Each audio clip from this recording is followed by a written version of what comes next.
até agora, dei uma sentadinha aqui no... Ah, então tá bom. Agora deu uma melhoradinha aí. O pessoal, eu acho que o pessoal está recebendo agora o link também de entrada, eu acho que já seria interessante a gente iniciar, viu? Renata, é tudo seu aqui. Vou ficar quietinho aqui. O Legal. Leandro está aqui com a gente também, não consegui ver. Sim. Olá, professor. Estou aqui sim. Saudade, meu amigo, também. Tudo de bom aí. Satisfação. Boa apresentação para vocês dois, viu? Muito obrigado. Quando vocês disserem ok, eu começo. Manda bala. Então tá, vou começar, hein? Boa noite para você que nos acompanha aqui para uma live, né? Vamos falar sobre ferramentas de simulação para mobilidade autônoma e conectada. Para você que não me conhece, muito prazer. Eu sou a Renata Correia, eu sou jornalista, já trabalho com as questões da mobilidade elétrica e também sobre esportes elétricos como Fórmula E, Extreme E, Moto E. Então estou há 7 anos fazendo a cobertura desses tipos de assuntos. Então, eu vou fazer um pequeno jabá, se você quiser me conhecer mais e conhecer sobre esses assuntos também, é só você ir lá no youtube.com/Renata Correia Oficial.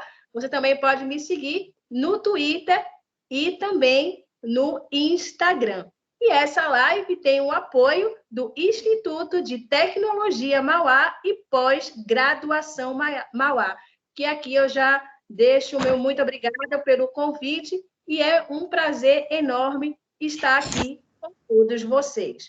Minha gente, hoje eu tenho 2 convidados aqui, que é o Leandro Garbim, ele que é formado em Engenharia Mecatrônica em 2005 e cursou pós-graduação em Engenharia Automobilística pela FEI em 2012. Possui experiência em área de pesquisa e desenvolvimento para os mercados automotivos, veículos de passeio e comerciais, agrícola e maquinário. Começou sua carreira na área em 2001 e atualmente é gerente do portfólio SimCenter, testes e simulações na Sims Digital Indústrias Software. E o outro convidado é o Fábio Orefsi, ele que é graduado em Engenharia Mecânica pela Universidade Presbiteriana Mackenzie, em São Paulo. Trabalhou por cerca de 10 anos como engenheiro de simulação em empresas do ramo automotivo, realizando trabalhos de correlação de simulações com testes físicos de sistemas e subsistemas. Atualmente é consultor técnico de aplicações de CAI na Sims Digital Indústrias Software, responsável por desenvolver aplicações de simulação mecatrônicas e simulação 3D nas áreas automotivas, aeroespacial, energia e máquinas industriais. Então, agora é com você, Fábio e Leandro. Legal, então, pessoal. Boa noite. Obrigado, Renata, pela introdução. Obrigado, professor Tacarreira, professor Vanderlei, Instituto Mauá de Tecnologia, pela possibilidade de estarmos aqui hoje. Deixa eu ver se eu consigo começar aqui a compartilhar a minha tela. Vocês estão vendo a minha tela aí já? Agora sim, Leandro. Sim. Legal, obrigado. Nós combinamos aqui uma dinâmica, eu vou fazer uma apresentação inicial, né, sobre algumas das tecnologias aqui das Siemens, e depois aqui meu amigo Fábio Orefsi, ele vai conduzir, né, mais a parte técnica, que nem eu costumo dizer, né, fazer um deep diving dessas tecnologias que nós temos aqui relacionadas a veículos autônomos, elétricos e conectados. Então, bom, começando aqui, tá? Aqui está o meu contato, eu sou o Leandro Garbim, eu sou o gerente do portfólio chamado SimCenter, tá? Que engloba toda a parte de testes e simulações aqui das Siemens. E deixa eu começar a falar um pouquinho mais da Siemens para vocês. A Siemens realmente é uma empresa bastante grande, nós somos aqui da divisão da Digital Industry Software, ficamos aqui em São Caetano do Sul, vizinhos praticamente aqui do Instituto Mauá de Tecnologia. E nós temos toda essa parte de desenhos mecânicos, desenhos elétricos, né? Mechanical Design Automation, Electrical Design Automation, toda essa parte de softwares embarcados, testes e simulações, cloud computing, essa parte realmente de manufatura, execução de manufatura, planejamento de manufatura, engenharia de manufatura. A Siemens é muito forte nessa área, e tudo isso, claro, num ambiente totalmente colaborativo, né? O que a gente vai falar aqui é mais sobre essa questão de testes e simulações, aonde engloba as tecnologias que vamos apresentar hoje sobre veículos elétricos autônomos conectados. Nós temos 3 pilares. O primeiro pilar é exatamente a gama de tecnologias, né, a gama de softwares que nós temos voltados para a simulação de sistemas, também conhecido como simulações 1D ou simulações analíticas. Aqui tem o nome de alguns dos softwares nos quais a gente vai se aprofundar, principalmente aqui o SimCenter AMESIM e o SimCenter Pré-Scan, que nós vamos aprofundar um pouquinho mais hoje. A gama de tecnologias voltada para a simulação 3D, aqui entra toda a parte de cálculo estrutural, elementos finitos, volumes finitos, escoamento de fluido, a parte de simulação eletromagnética, alta frequência ou baixa frequência, e, por último, a questão de testes experimentais, né, para fazer a questão aí de acelerometria, extensometria, sensor resistivo de deslocamento, qualquer sensor, né, que normalmente essa parte de testes físicos é utilizada para fazer homologação ou validação final do produto. Mas a gente aqui passa exatamente a mensagem de Digital Twin, no sentido de os testes experimentais alimentar os seus modelos virtuais para que tenha uma correlação mais fidedigna possível, né, de maneira computacional. E o que cruza aqui é exatamente a questão de otimizações. A gente trabalha com algumas ferramentas voltadas para MDO, né, Multidisciplinary Optimizations, ou otimizações multidisciplinares, e gerenciamento de todos esses dados gerados, né, todos os dados tanto de testes quanto de simulações. Aqui a gente passa bastante essa mensagem. Não sei se tem alguém com o microfone aberto aí, tá? Se vocês puderem só desligar o microfone, aí fica melhor para não dar uma microfonia aqui para mim, eu agradeço. Então a gente passa exatamente essa mensagem de Digital Twin, ou seja, é o gêmeo digital, né? Nós utilizamos praticamente aqui a metodologia em V, né, de desenvolvimento, pesquisa e desenvolvimento de produto, onde que vai desde a área de sistemas, subsistemas, até chegando ao nível de componente, né? E o que sobe, né, a perninha do V que sobe aqui, entrando a questão de mecatrônicas em hardware in the loop, software in the loop, model in the loop, driver in the loop, toda essa questão de conexão do mundo digital com o mundo físico. E aqui eu costumo dizer que a gente tem bastante competidores, né? Nós temos muitos competidores nessa questão de simulação de sistemas, simulação 3D e simulações de testes físicos também, né? Em testes, não simulações, em testes físicos também. Mas tudo isso trabalhando numa plataforma única, integrada, a gente, né, realmente não encontra, né, competidores nesse sentido, né? E isso traz uma produtividade, traz uma flexibilidade muito grande, né, durante o desenvolvimento de produto. E claro, né, essa parte digital multidomínio, totalmente rastreável, customizável, configurável, isso faz bastante diferença no dia a dia, né, em si, para fazer os trabalhos aí de pesquisa e desenvolvimento de produto. E começando, a gente vai falar um pouquinho aqui do AMESIM, né, que é a questão de simulação de sistemas, tá? O Fábio ele vai detalhar um pouquinho mais, né, o que é um AMESIM, que ele tem diversas bibliotecas hidráulicas, pneumáticas, térmicas, elétricas, e assim por diante, e você consegue montar, né, o seu veículo ou o seu sistema de maneira global, né? Porém, ele também tem integração com sistemas 3D. Então, é totalmente possível, por exemplo, montar, né, um sistema de uma pá carregadeira, por exemplo, e simular ela em 3D e saber como está sendo o comportamento dela. Ou seja, essa integração do mundo 1D, também conhecido como analítico, né, e também a parte 3D.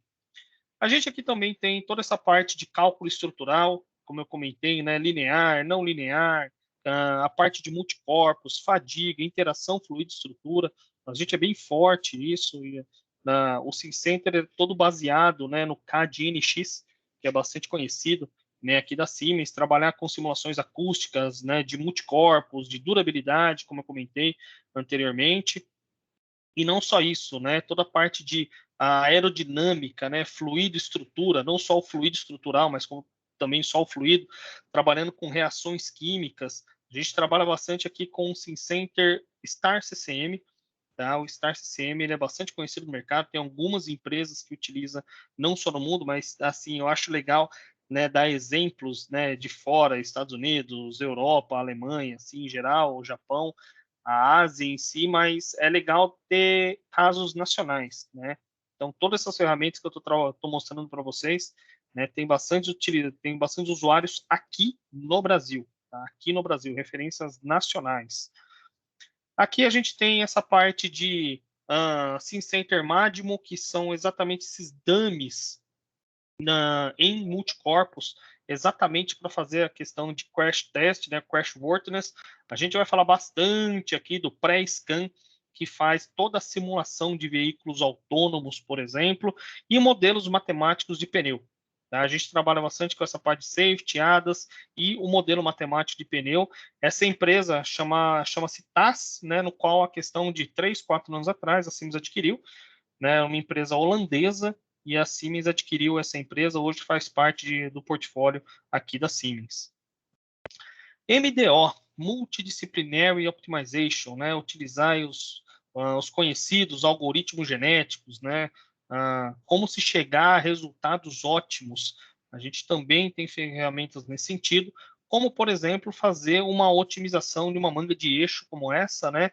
Imagine aqui entrando um determinado carregamento, e a partir desse carregamento, qual seria a manga de eixo mais leve para suportar esse carregamento? E, claro, levando em consideração todo o cascateamento, né, desse carregamento.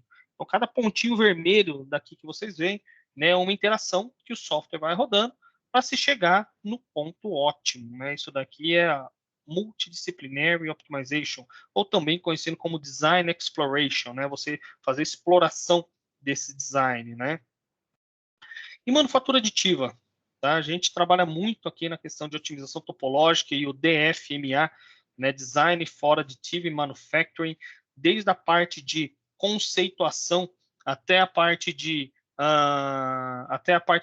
otimização topológica, fazer as adaptações, as verificações, as validações finais em si de produto, ou seja, até fazer a preparação do componente para ser impresso em 3D.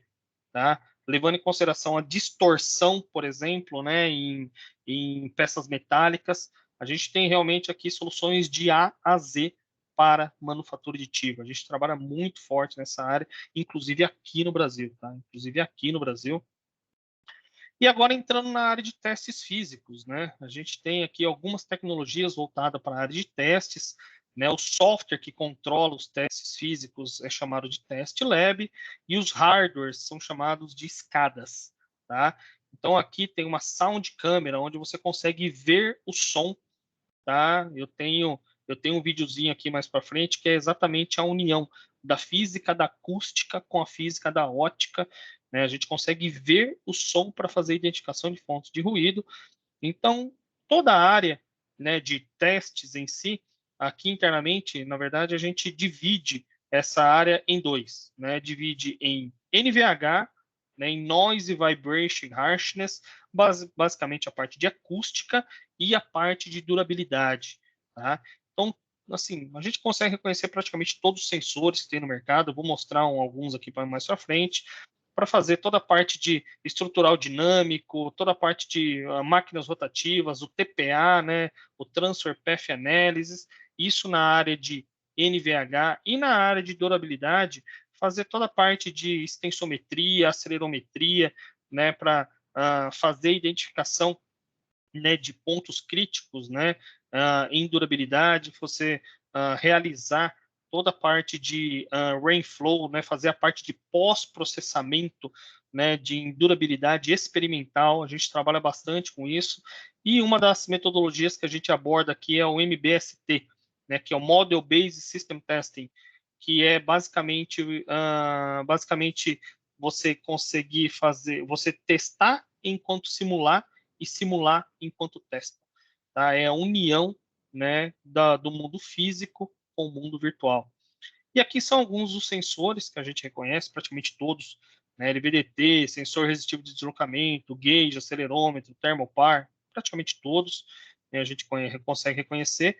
E aqui tem um videozinho, né? A gente é muito forte nessa área automotiva, não só automotiva, como também a área agrícola, né? Os off-roads, né? Os veículos off-roads, para fazer a parte de aquisição de dados, né? E com os novos equipamentos que a Siemens tem, a gente consegue ter conexão direta com a nuvem, fazer essa medição e conseguir ter um dashboard online, né? Entendendo e já estudando, né? De maneira online como está sendo o comportamento estrutural do equipamento aqui em si. Tá? Então, é exatamente a união de testes com simulações e toda essa parte de pós-processamento de testes a gente consegue fazer também. Tá? Inclusive, acoplando com softwares de terceira parte, inclusive também fazendo a parte de conexão com câmeras. Né, os nossos data acquisitions, né, os nossos condicionadores de sinais, a gente consegue aí acoplar uma câmera e você saber como está sendo levantar os carregamentos, como está sendo aí essa medição, e também com a parte de elementos finitos.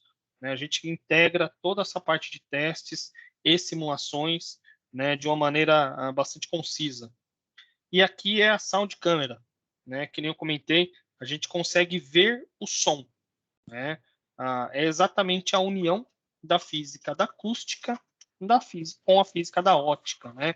É uma câmera que nessa câmera ela tem uma câmera 3D embutida, né? Claro, com sensor de distância, né? Com laser, com sensor de distância. E também ela tem 81 microfones. Com esses 81 microfones, a gente consegue identificar, né, os pontos, aquelas zonas quentes, para saber de onde que está vindo determinado ruído.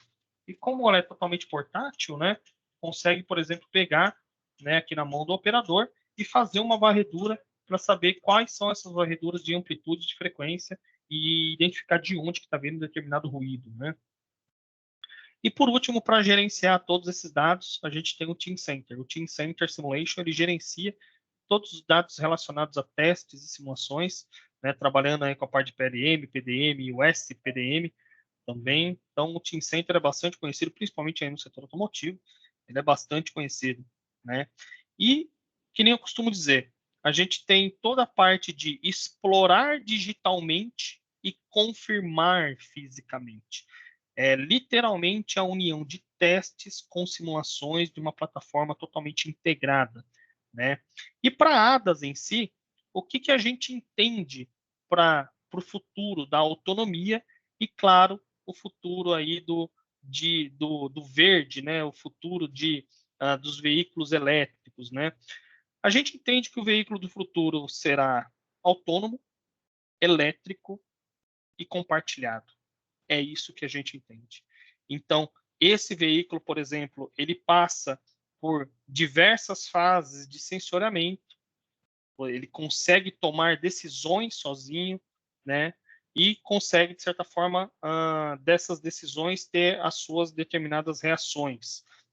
Em um ambiente totalmente controlado, feita todas as otimizações, validados e verificados, levando em consideração os dados de tráfego, levando em consideração os dados de dinâmica veicular também, e, claro, com o advento agora do 5G, isso vai ficar cada vez mais conectado na nuvem.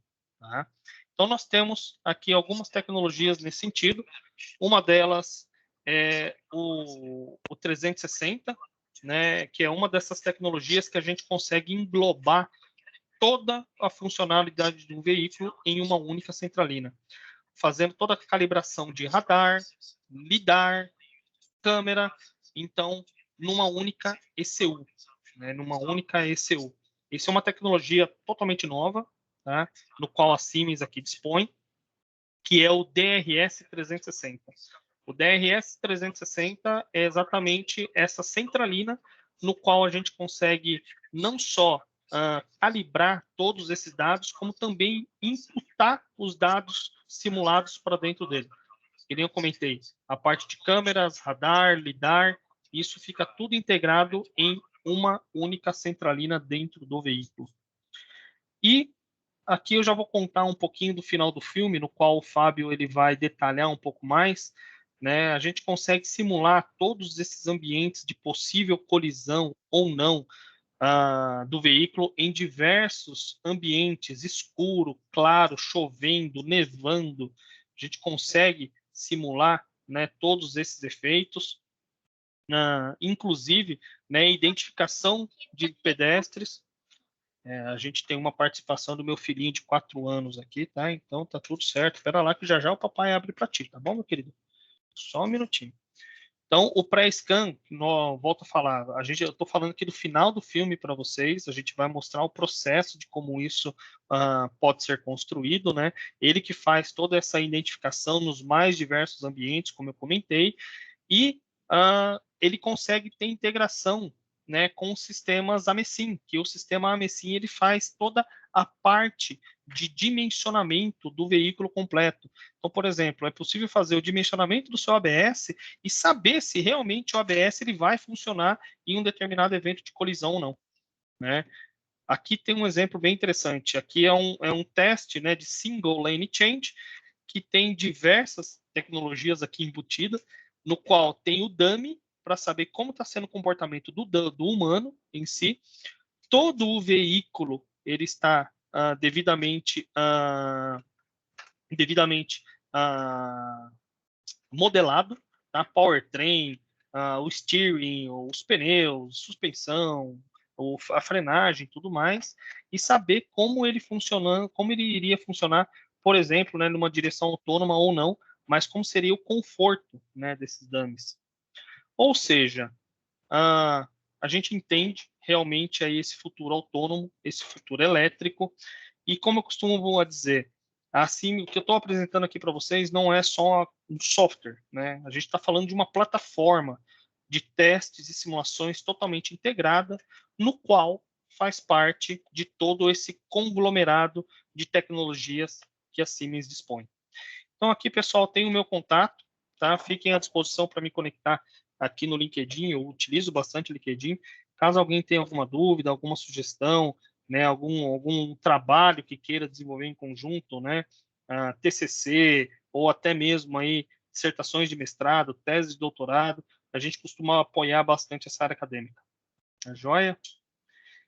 Então agora, pessoal, eu gostaria de passar a palavra para o meu amigo Fábio Orefse, no qual ele vai fazer exatamente um deep dive, como eu costumo dizer, ele vai mergulhar nas tecnologias voltadas para a direção elétrica e autônoma. Tá contigo aí, Fabio. Já estamos vendo a tua tela, só que você está no mudo. Legal.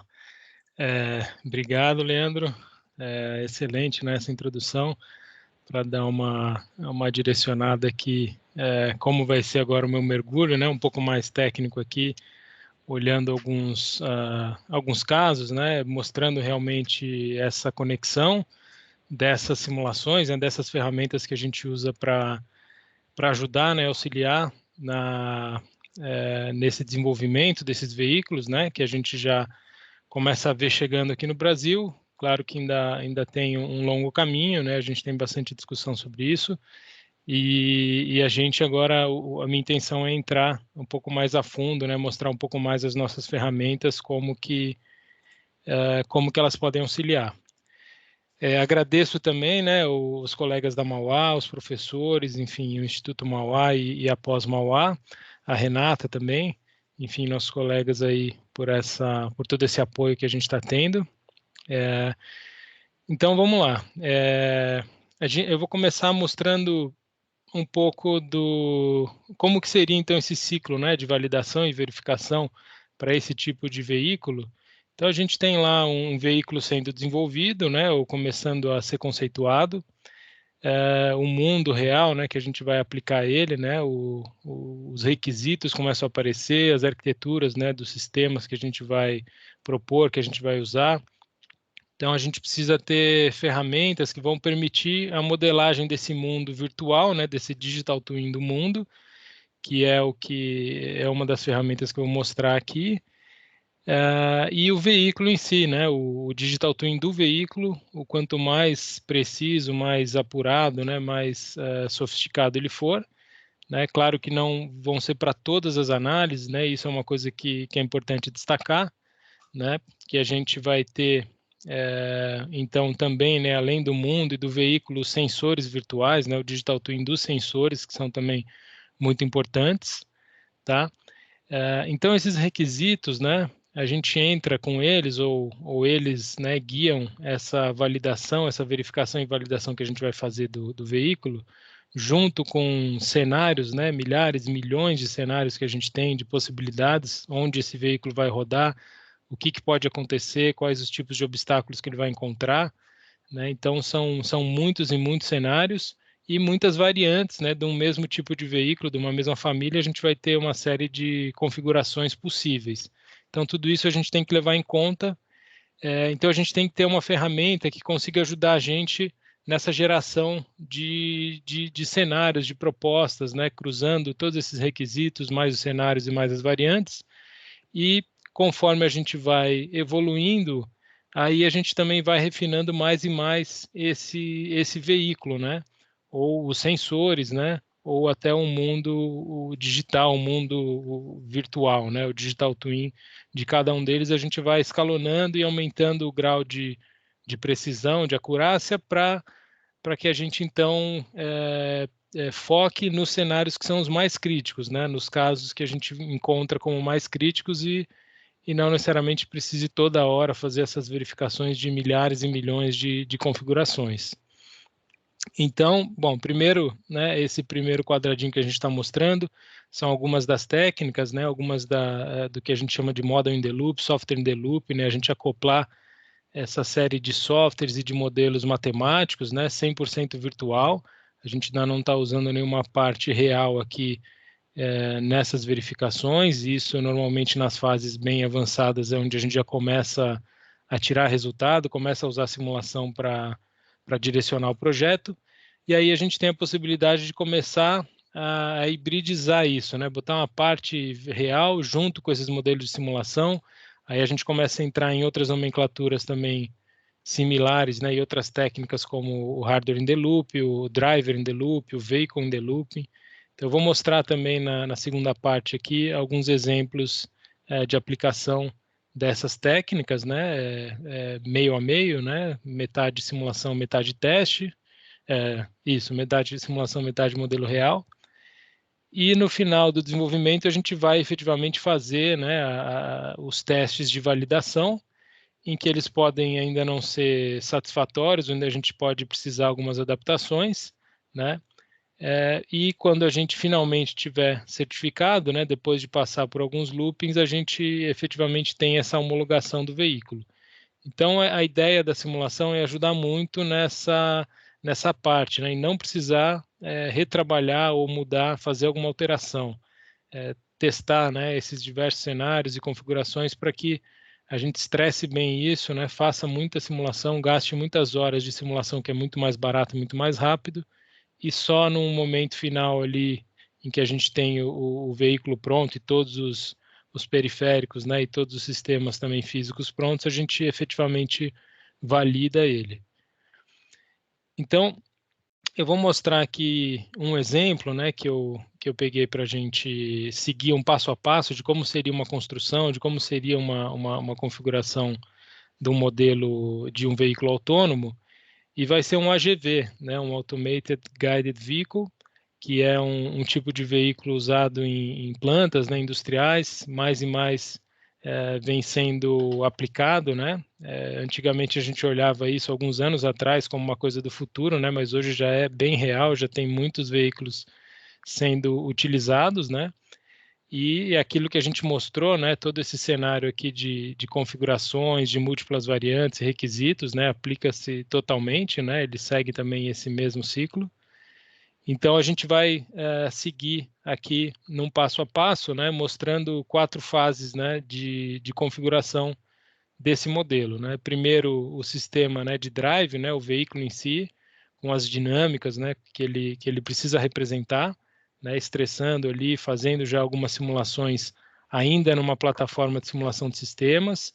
Depois a gente vai fazer, então, a modelagem do ambiente, né, trazer esse veículo, essa geometria, começar a criar qual o cenário que a gente vai fazer, qual que é a rota que ele vai seguir, enfim, quais são os obstáculos que ele vai ter pela frente.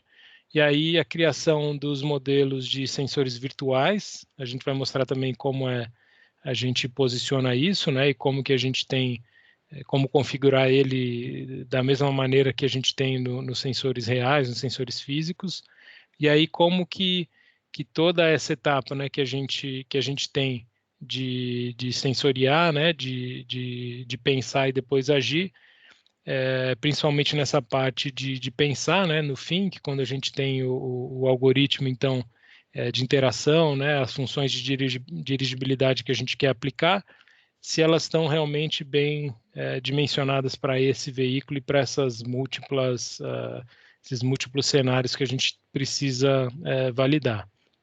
Então, o Leandro falou do SimCenter AmiSim, né?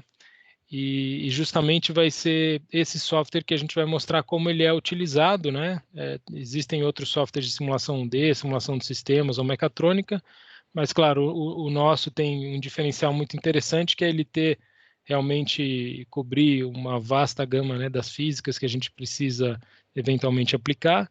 Nesse caso, a gente está usando bastante a parte elétrica e a dinâmica, mas, enfim, né, a gente já consegue, então, numa fase bem avançada, fazer essas partes, esses ensaios cinemáticos, né, ver se ele está realmente estável, né, para as diferentes trajetórias, diferentes condições de carga. Então, esse aqui é o software, né, o SimCenter AmiSim. A gente já está olhando, então, um modelo desse veículo criado, né, com toda a dinâmica, né, a suspensão, né, as rigidezes e amortecimentos que ele tem, né, o contato do pneu com o solo, a bateria, né, o sistema elétrico aqui com os drivers, né, os motores que vão fazer, que vão guiar, né, que vão conduzir, né, esse veículo, que vão acionar ele. A gente tem a definição da trajetória, né, que a gente já pode começar a fazer, ainda sem ter aquele ambiente 3D, né, que a gente quer fazer. A gente já pode, dentro aqui do próprio software, fazer uma primeira verificação, né, e testar uma série de condições, né, de contorno. Aqui a gente, então, ainda dentro da mesma plataforma tem as equações, né, os PIDs que a gente pode criar, os algoritmos ainda de uma maneira simplificada, mas que já estão validando, né, algumas condições interessantes. A gente já começa a filtrar as condições mais críticas ainda sem fazer a conexão, né, com o Simulink, que vai cuidar depois de um controle mais avançado, e ainda com o PriceScan, que vai cuidar desse ambiente, né, do mundo virtual, do Digital Twin do mundo. Então, aqui a gente começa a fazer algumas simulações, né, seguindo essa rota que a gente tem lá pré-determinada, na determinada velocidade que a gente tem, né, começando a testar esses algoritmos que a gente está começando a escrever, vendo realmente se ele está conseguindo seguir, né, a trajetória que a gente pede, né, como que ele está agindo, será que a gente precisa refinar, começar já a pensar num controle um pouco mais sofisticado, mas ele ainda não está capotando, não está tendo algum problema de estabilidade, a gente já consegue também tunar, né, melhorar essas questões de dinâmica.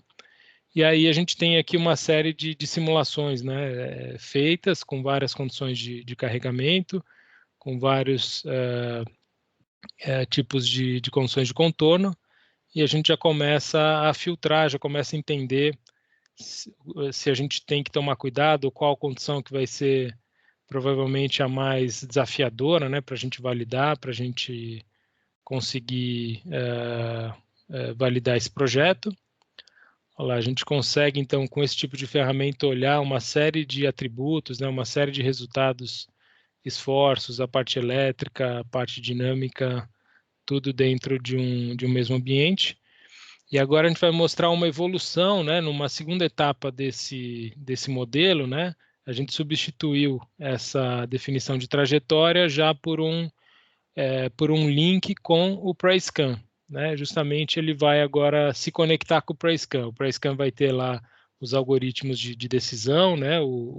As funções de dirigibilidade, que vão receber esses sensores virtuais aqui do veículo, né? Posição, os ângulos de rolagem, lá o pitch, toda a parte dinâmica do veículo, e tomar uma decisão e aí sim acionar, né, os drivers, enfim, o que ele vai tomar conta agora, o que ele vai acionar. Então essa é a primeira parte, mostrar que a gente consegue, em fases bem avançadas, né, bem iniciais do projeto, já fazer modelos bem realísticos, né, já começar a filtrar, como eu falei, né, eventuais condições críticas. Agora, já no SimCenter PriceScan, a gente vai mostrar como a gente cria, então, essa pista, essa rota, né, esse ambiente, esse mundo, esse digital twin do mundo, né? Olha lá, a gente vai fazer, então, esse ambiente, né? E a gente pode importar modelos customizados, né, para fazer a simulação, né, modelar os ambientes do zero também, né, trazer geometrias. Então, a primeira parte a gente vai importar o veículo, né? Um veículo que de qualquer tipo de plataforma de CAD, né? Ele pode vir, mesmo que ele ainda não for uma fase final ali, um veículo super detalhado, né? Mas o que a gente já tiver de geometria, a gente já consegue trazer para esse ambiente, né? A gente já começa a definir as juntas, né? Onde que vão ser, como que a gente vai guiar esse modelo, né? Quais vão ser os drivers dele aqui no ambiente, no mundo, né, virtual. Olha lá, a gente está dando um nome aqui, criando, né, dando umas propriedades para esse veículo, e a gente vai criar, olha lá, as juntas, né, que a gente precisa ter, das duas, da roda frontal esquerda, né, e direita. A gente posiciona aqui as referências, enfim, é bem simples, né, bem rápido da gente fazer essas definições. E o principal é a gente poder salvar esse modelo, enfim, criar a nossa própria biblioteca customizada e que ele fique disponível, né, para outras verificações ali que a gente precisar. E a posição do sensor, né? Nesse caso a gente vai ter, na verdade, são 3, 4 sensores, eles estão todos basicamente na mesma posição, né, nessa central aqui. E a gente vai na próxima etapa começar a detalhar melhor esses sensores. Olha lá, a gente está exportando o modelo agora para uma biblioteca, né, personalizada, customizada. E aí a gente consegue, então, seguir em frente agora. E aqui é um parênteses, né, para a gente mostrar que a gente pode, na verdade, fazer uma combinação de CADs, né, não só. O Leandro falou também do NX, né, o nosso CAD principal aqui da Siemens, né, mas enfim, qualquer outro CAD a gente pode combinar, né, modelos de CAD, e aí preparar esse modelo e deixar ele pronto, então, para ser embutido dentro do nosso ambiente, né, que é o que a gente vai mostrar agora, a criação desse ambiente, né, dessa fábrica, dessa planta, ou desse pedaço da planta que a gente quer testar. Olha lá, então a gente tem as pistas, né, os roads aqui que a gente vai colocando, a gente edita comprimento, largura, cor, enfim, tem uma série de definições. Olha lá, é fácil a gente adicionar segmentos, né, ele já herda aquelas propriedades do segmento anterior, então é muito rápido da gente criar, né, até uma cidade, um pedaço de uma cidade inteira, né, demanda um pouco mais de tempo, mas vocês já veem como, né, num modelo um pouco menor, um pouco mais controlado, como é rápido de fazer isso. A gente dá alguma refinada mais, principalmente nas linhas, né, que vão ser usadas também. A gente vai ter também um Lane Keep Assistant, né, que vai ser colocado aqui também, um dos tipos de funções ali que a gente vai definir. A gente está colocando alguns pallets, né, algumas estantes, prateleiras que vão bloquear a visão, né, e que a gente começa a ter uma primeira condição, depois a gente facilmente consegue variar isso, né, mudar a posição desses objetos e ver se ainda está válido aqueles testes que a gente fez, né, E aí, nessa última etapa, antes da gente ter a simulação, é o ambiente pronto, a gente checar ele, ver se está tudo de acordo com o que a gente definiu, né? O ambiente ali foi preparado, né? A gente vê se não tem alguma coisa que na construção não ficou tão bem feita, a gente pode voltar ali no modelo 2D, né, na planta e ajustar, tá? Então, dentro dessa etapa de modelagem do ambiente, a gente pode importar em qualquer tipo de modelo, né, reusar as bibliotecas que já existem.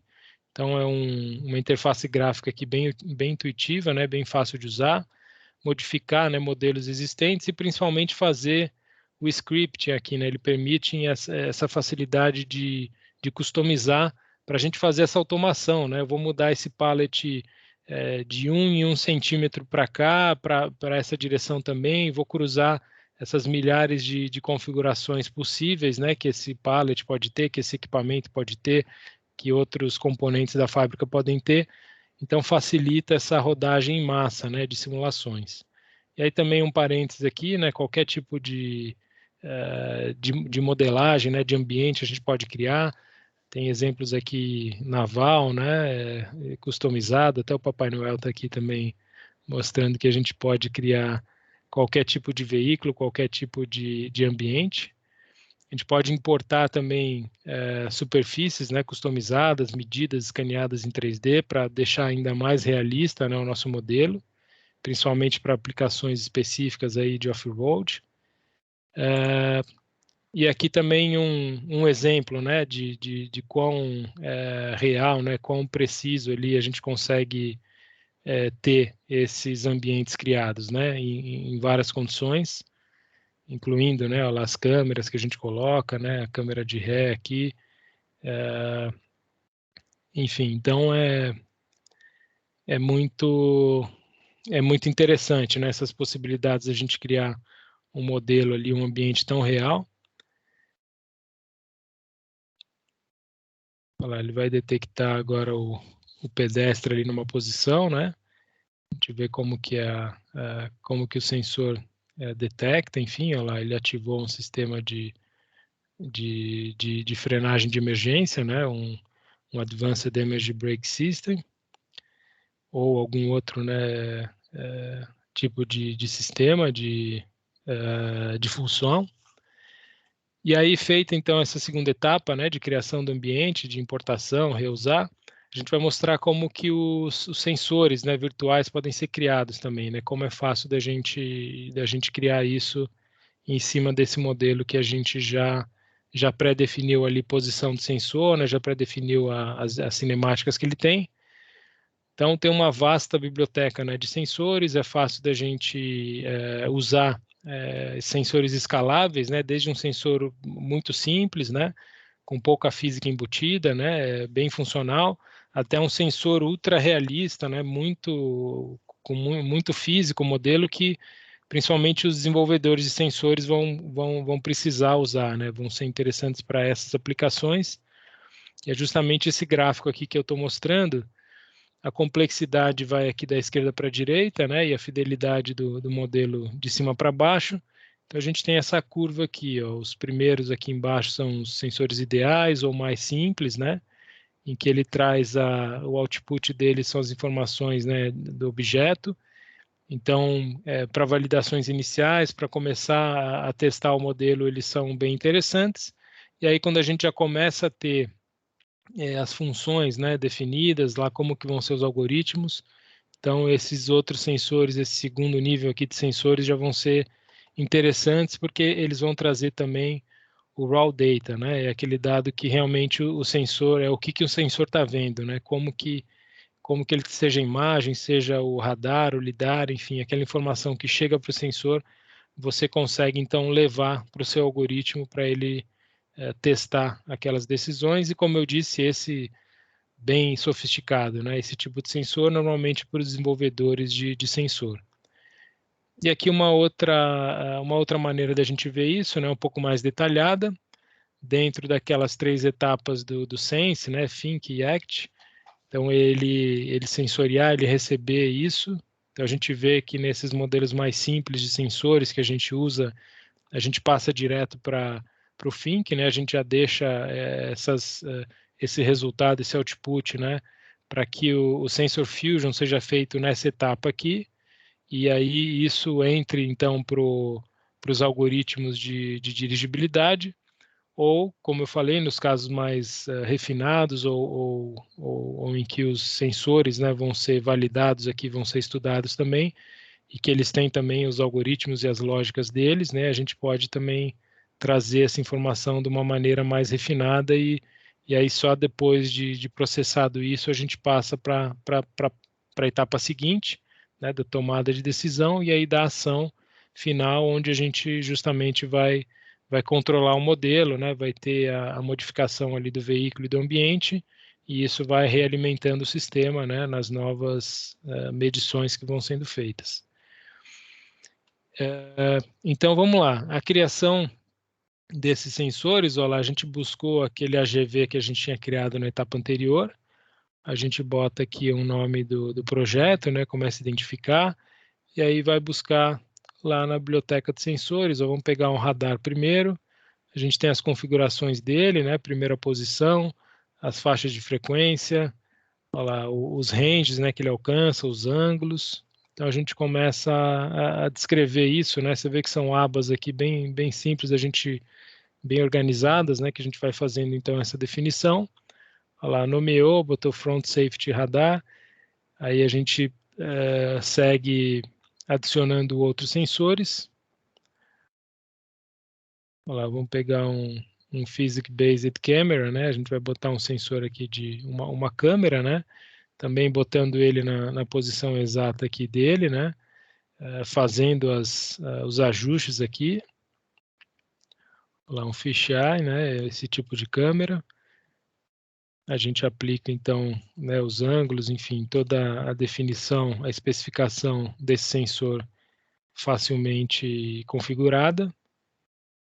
E o terceiro que a gente vai mostrar é justamente o LiDAR, né, o LiDAR, que aí a gente também vai ter ele criado aqui também, e com as definições dele também nessa fase de criação, né, dos sensores. Então, é bem simples, a gente colocou o veículo lá na posição, né, do cenário lá do ambiente que a gente criou. A gente vai fazer a última modificação do nome aqui dele. E, né, monta ele agora no modelo, e ele já está pronto agora para a gente seguir em frente, para a gente começar a testar, né? Um resumo aqui, né? O LiDAR de 16 camadas, um radar de range curto, né? De 50 metros, câmera, e tem esse lane marker sensor, né? Que a gente não viu ele construindo, mas que também é um sensor que vai ser usado aqui para ajudar no posicionamento do veículo. Olha lá, a gente está pronto, né, com um nível de fidelidade que pode ser variado, como a gente falou, né, a gente poderia escalar, né, mais, né, entrar mais a fundo numa fase mais avançada do projeto, levar em conta um modelo mais avançado, e aí a integração com o algoritmo, né, é quando a gente vai efetivamente conectar, né, os sensores, né, as portas de comunicação, os algoritmos ali, e o modelo do veículo, né, que a gente criou lá na primeira etapa, né, o veículo que contém a dinâmica veicular, que foi feito no Center AMSIM, e aí várias interfaces aqui, né, opções de interface disponível. Então, é interessante aqui que essa ferramenta, o PreScan, né, o SimCenter PreScan, ele já é nativo, né, a conexão dele com o Simulink, então ele já sai gerando um modelo de Simulink, né? E que aí vai ficar muito rápido e muito fácil da gente fazer as definições. Olha lá, botando os algoritmos aqui de percepção, decisão, de atuação. Então, cada caixinha dessa aqui, né, quem conhece Simulink aqui, né, já identifica. Enfim, o PreScan é totalmente integrado, né, totalmente nativo, né, como eu falei, o Simulink aqui dentro dele. Olha lá, essa caixinha aqui é um modelo do AMSIM, que vai ter, olha lá, os acionamentos, né, os drivers que a gente vai dar e a série de sensores que a gente vai trazer do modelo, aquelas portas lá do lado direito. Olha lá, e a série de testes, né, a gente já definiu os testes críticos, né, nesse caso a gente vai rodar um só primeiro, né, para mostrar como é rápido, né, de fazer isso, enfim, como é fácil, né, essas montagens que a gente fez anteriormente, e agora a gente já consegue ter a visualização, né, de uma primeira simulação, ou de uma das simulações que a gente já teria feito, né, de um cenário onde o pedestre aqui vai cruzar. Então, a gente consegue ver, né, virtualmente essa interação agora entre os sensores, né, o mundo virtual que foi criado, a dinâmica, né, do modelo aqui também sendo levada em conta. Olha lá. E aí, quando o pedestre cruza, né, na frente do veículo, ele aciona, então, os sistemas de segurança, né? E aí a gente vê que provavelmente precisa ser feito um ajuste, né? A gente precisa continuar trabalhando em cima para melhorar, né, o modelo. A gente já consegue detectar isso rapidamente, né? Como eu disse, num ambiente 100% virtual e muito rápido de configurar, né? E filtrar daquelas milhões de possibilidades quais são as principais, né? As mais críticas.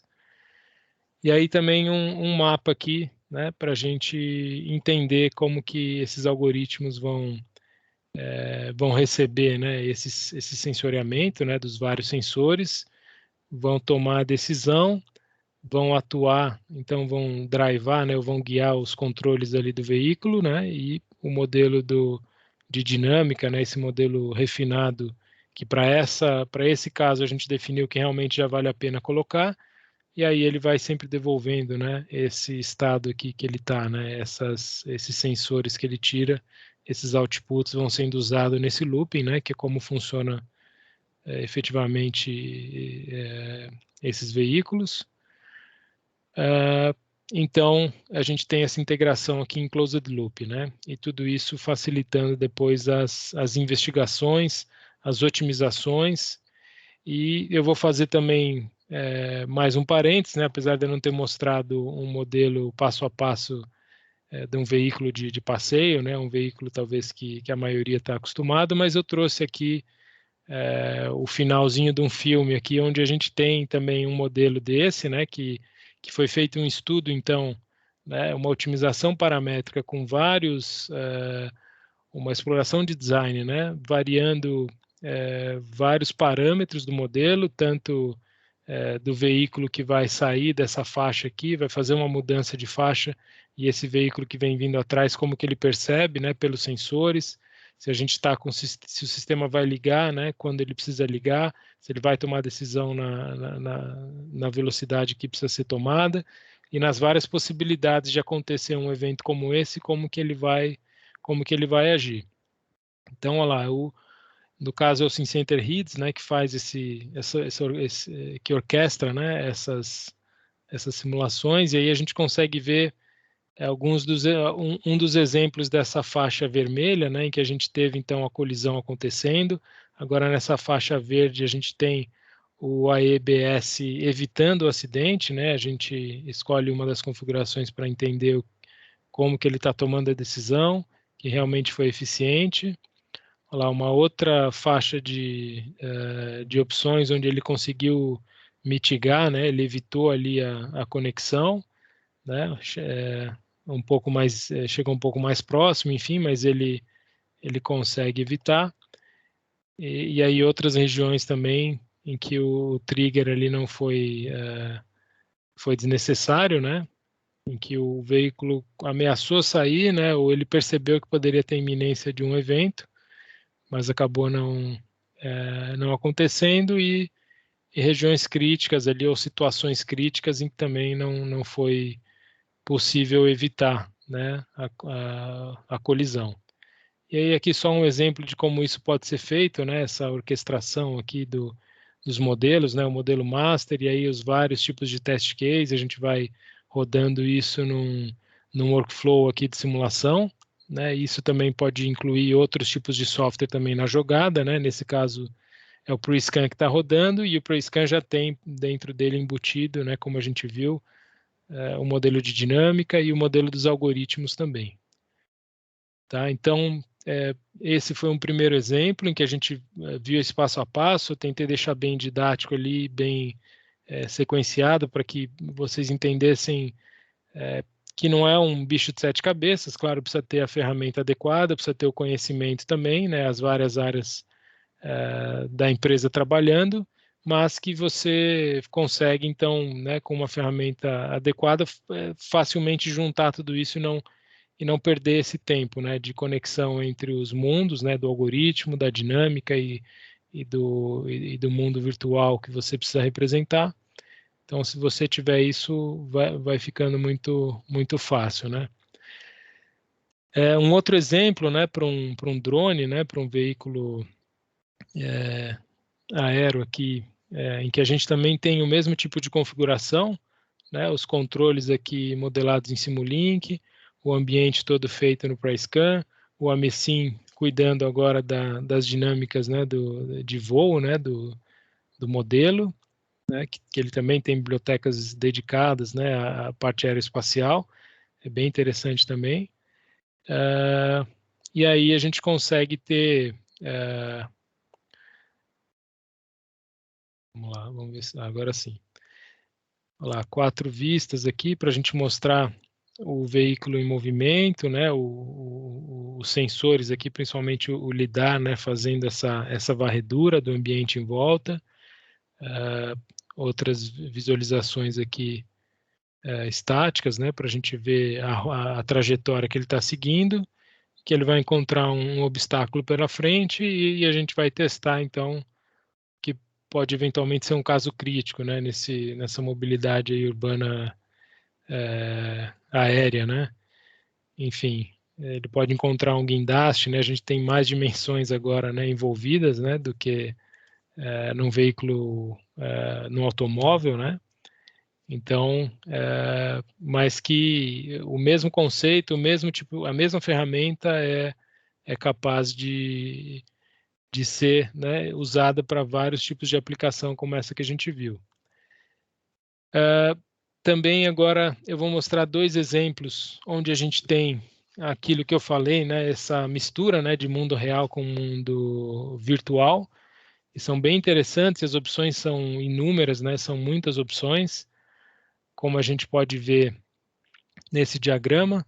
A gente tem ali o Software in the Loop, né, que foi o que a gente viu agora nos 2 exemplos, ou nos 3 exemplos, né, do AGV, dos veículos, né, de passeio e daquele drone.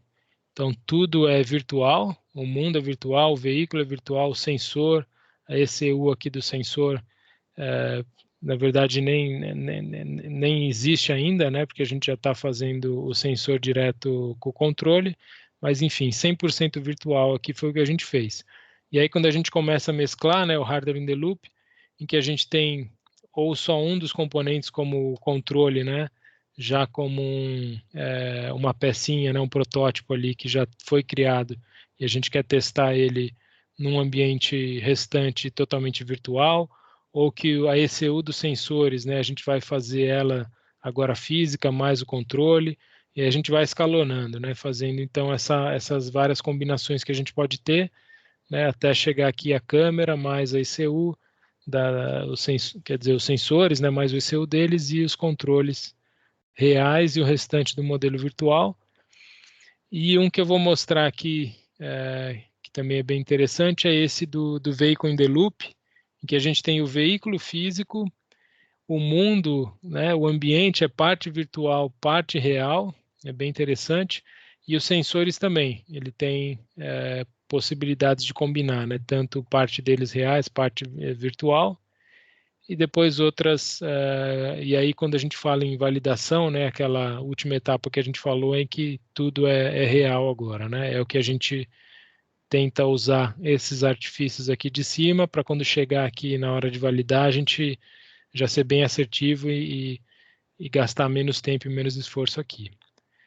Então, o primeiro exemplo que eu vou mostrar aqui também é de projeção, em que a gente projeta, né, através do mundo virtual aqui do PreScan, a gente projeta numa tela e consegue, então, testar se esses sensores estão reconhecendo bem aquelas imagens, né? A gente começa a calibrar eles ali, e claro, não só o sensor, mas o restante dos sistemas ali que são sequenciados, né, no sensor. Então, vamos lá, a gente tem aqui embaixo, né, o Digital Twin World, né, onde a gente então criou todo aquele cenário, né, no PriceScan. A gente já usou esse cenário anteriormente, por exemplo, numa validação 100% virtual, e agora a gente está validando com parte do modelo, como a gente falou, físico. Então, o que a gente faz? A gente projeta a imagem, né, isso é uma das técnicas, né, tem muitas técnicas possíveis, né, é uma combinação muito grande de possibilidades, mas nesse caso a gente então projeta numa tela, né, num projetor aqui, e aí a gente coloca essa câmera posicionada onde ela estaria no veículo, né, e projeta a imagem para ver se ela realmente está conseguindo reconhecer, e não só isso, testar os algoritmos, né, que a gente vai ter. Então, a gente envia isso para a ECU dela, e aí a gente pode usar uma plataforma real-time, que também recebe esse impulso, né, ou esse cenário virtual, né, o mundo digital, ele recebe também, assim como o do veículo, e ele coloca plugado nele, né, essas plataformas de real-time têm essa característica justamente de conectar a parte do modelo físico e rodar a parte de simulação por trás, né? Então, é justamente isso que está sendo feito. Ele está, a parte física que a gente está querendo validar aqui da câmera e a ECU fazendo essa captura, né, desse sensoriamento, enviando essa informação para a plataforma e ela testando esses algoritmos. E a gente, então, um dos exemplos aqui, né, VeriStand, enfim, tem várias outras plataformas de real-time que aceitam, né, que recebem, que tem essa compatibilidade direta também. Olha lá, como curiosidade aqui, né, alguns tipos dessas caixas de projeção, né, para a gente validar principalmente esses sensores, né, como a câmera. Pode ser uma estática, aqui uma padrão, né, tem uma motorizada também, que é mais interessante porque você consegue inserir, né, essas trepidações ali, ou movimentações, ou acelerações que essa câmera está recebendo ali no mundo real, né, onde ela está acoplada, né, no veículo. E um último exemplo aqui, que eu deixei também, é um de Vehicle in the Loop, porque esse é bem interessante, né, e até bem abstrato ali, a primeira vez para quem nunca viu, né, mas eu vou tentar ser bem dinâmico, né? É bem instrutivo aqui, né? Vou tentar ir com calma, porque a gente tem então esse veículo real, tá? Esse veículo real ele está rodando numa pista real, né? Ele pode ser em bancada de teste também, mas nesse caso a gente está rodando ele numa pista real. Só que é um espaço aberto, né? Que não vai ter, a gente não necessariamente precisa colocar as demarcações da pista. Mas ele está rodando o PriceScan junto, né, ao mesmo tempo, e o modelo do PriceScan é que vai enviar parte das informações para os sensores reais desse veículo. Então, dentro do mundo virtual, a gente coloca lá o pedestre cruzando, né? A gente até brinca, né, que quando vai fazer essas validações de veículo autônomo, a gente coloca o estagiário, né, para atravessar na faixa, para passar com a bicicleta ali para ver se os algoritmos estão funcionando, mas brincadeiras à parte, mas a gente evita, né, ainda em fase que a gente está testando isso, a gente coloca, então, diversas possibilidades, né, um pedestre correndo, uma criança, um mais baixo, mais alto, enfim, uma bicicleta, um cachorro, enfim, a gente faz vários tipos de testes ainda virtuais e vai testando, né, de novo, essas dezenas, centenas e milhares de configurações ainda dessa maneira. Então, vamos lá, a gente tem, como eu falei, o veículo físico, ele tem essas conexões, né? Tem o computador ali que está rodando o PriceScan, está rodando o modelo. Então, é como se esse sensor que a gente quer validar, a ECU, né, do veículo, ou a ECU, na verdade, do sensor, recebe direto do modelo de simulação. Olha lá, é como se o veículo tivesse vendo isso acontecer, mas na verdade é virtualmente que está acontecendo isso, mas o veículo está tomando a decisão que ele deveria tomar, ou a gente está testando essa decisão, se ele vai parar, em quanto tempo ele vai parar, se ele vai tomar ação, enfim, ele vai seguir a sequência de funcionamento dele. Então, olha lá, esse sensor aqui é a parte simulada, ele envia essa informação para o hardware, né? E aí ele vai, com as funções que estão embutidas nele, tomar a decisão e vai acionar, né, o freio, vai acionar o volante, vai acionar, seja lá qual for o driver ali real do veículo que ele guia, né, que ele consegue interferir. Então, nesse caso foi o ACC, né, o Adaptive Cruise Control, e o Collision Imminent Braking, né, que a gente testou, usando as informações de radar. Então, olha lá, o mundo virtual injeta, né, objetos ali, carros, pedestres e tudo mais, via CAN, que é aquele equipamentozinho lá que a gente estava mostrando em algumas posições do veículo, né, ele consegue, então, fazer essa ligação direta direto para a CAN e a ECU aqui, testando, então, os algoritmos, e verificando, então, né, e controlando, na verdade, o que a gente falou lá, o freio, o throttle, seja lá quais forem os comandos. Então, e pode ser adaptável para várias, né, para muitos outros tipos de configuração. Tá? Aí vai da necessidade, do que a gente quer validar, em que fase que a gente está do projeto, enfim. Então, é muito interessante e tem muitas opções, né, da gente explorar, né, nesse miolo aqui, antes da gente chegar no mundo de teste mesmo físico, da gente realmente validar. Então, era isso que eu tinha para passar. Espero que eu tenha conseguido ainda estar dentro do tempo, conseguido colocar de uma maneira ali bem didática e bem, né, sequenciada, para que a gente comece a entender, né? Quem nunca teve, às vezes quem nunca viu a simulação 1D já é uma novidade, né? Saber que a gente tem softwares como, por exemplo, o SimCenter Amesim, né? Eu até tinha deixado ele aqui para eventualmente mostrar. É aquele começo da história que eu mostrei o veículo, a dinâmica veicular. A gente tem uma série de bibliotecas, né? Como eu disse, biblioteca de dinâmica veicular, a parte elétrica.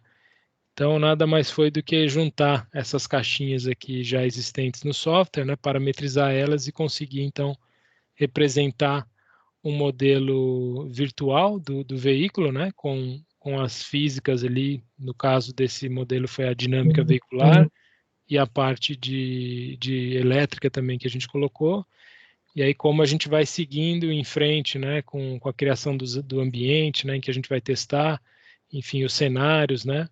Então, é interessante também não esquecer, né, que é uma quantidade enorme de cenários que a gente precisa validar. Então, a simulação vai ajudar muito nessa filtragem, nessa definição dos piores casos, e que a gente tem essa série de combinações possíveis para fazer. Então, esses foram os pontos ali importantes ali, que se a gente conseguiu sair de hoje com essa visão, né, para quem principalmente nunca tinha visto como que é possível fazer simulação, né, disso, espero que eu tenha conseguido mostrar.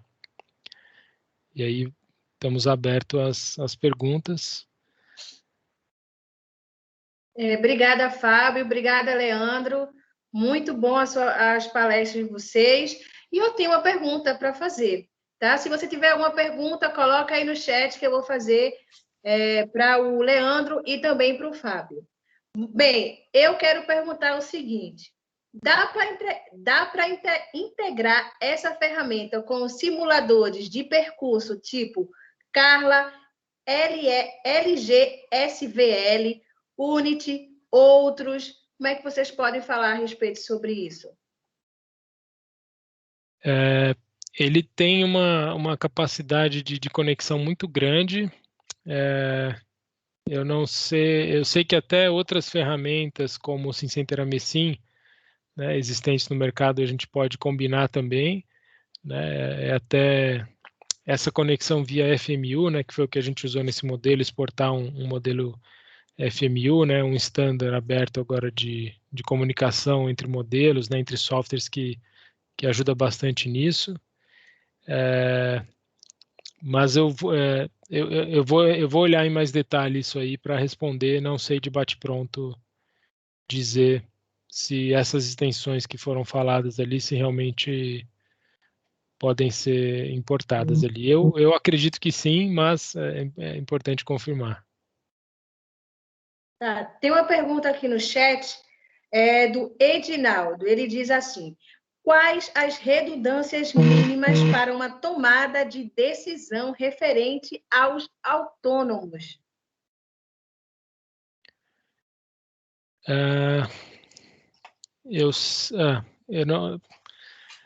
Eu sei que quando a gente vai escalando, né, o modelo, né, acho que até naquele... Isso, acho que aqui já dá para entender, né? A gente consegue... a gente consegue... Acho que esse exemplo talvez mostre um pouco disso, né? De que a gente pode, então... fazer o Sensor Fusion, né? Na verdade, eu acho que até...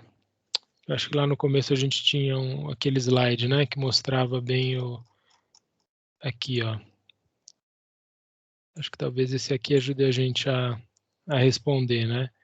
Que a gente pode escalonar isso e testar, enfim, fazendo tanto, né, esse sensoramento direto, né, para que o algoritmo use isso, mas se a gente usar até sensores virtuais, né, que é uma possibilidade também, a gente consegue comparar e ter essa redundância, né, talvez seja uma das maneiras. Mas também não sei dizer exatamente especificação ou range ou faixa, né? Que era interessante a gente responder ali com mais assertividade depois também, essa pergunta. Tá, tem uma outra pergunta também no chat, deixa eu ver aqui, do Edinaldo. Ele fala o seguinte: qual a viabilidade desses simuladores para os estudantes universitários? E ele pergunta novamente: como vocês veem a expansão dos autônomos no Brasil, uma vez que temos muitas dificuldades nos elétricos? Se me permitir, Fabião, essa daqui dos estudantes, não só dos estudantes, como também, Renata, teve aqui uma pergunta aqui no chat para pequenas empresas, né? Eu acho que posso responder essas duas perguntas numa talagada só. A Siemens tem um programa chamado Siemens Startup, tá? Startup com Siemens. E nesse Startup com Siemens é um programa de aceleração de startups, ou seja, tem alguns requisitos que essa nova empresa, que nada mais, uma startup nada mais é que uma nova empresa, né? Um novo CNPJ esteja surgindo, né? Tem um e-mail que precisa mandar aqui para a gente, tem um ranqueamento, né? Tem alguns processos que essa empresa precisa passar. E só para vocês terem uma ideia, esse programa foi lançado a questão de 3 semanas atrás. Eu já indiquei 3 empresas e uma delas já optou. Tá? Então, essa empresa vai receber uma licença de alguns softwares, né, do nosso portfólio para poder trabalhar durante um determinado período. Tem um e-mail, eu coloquei o e-mail lá no chat bonitinho. Tá? E para universidades, a gente também apoia as universidades, não só, como nem eu falei lá no início, em TCCs, dissertação de mestrado ou teses de doutorado, a gente costuma sim apoiar esses projetos com licenças, né? Tem algumas contrapartidas que precisam serem adotadas, essas contrapartidas não é dinheiro, tá? Não é dinheiro, tá? Porque aí senão fica fácil, né? Qual é a contrapartida? Paga que eu te dou. Não é dinheiro essas contrapartidas. E já emendando nessa terceira, depois eu passo a palavra aí para você, Fábio, como que eu vejo essa questão de autônomos aqui no Brasil? Eu vejo os agrícolas, tá, muito avançados, tá?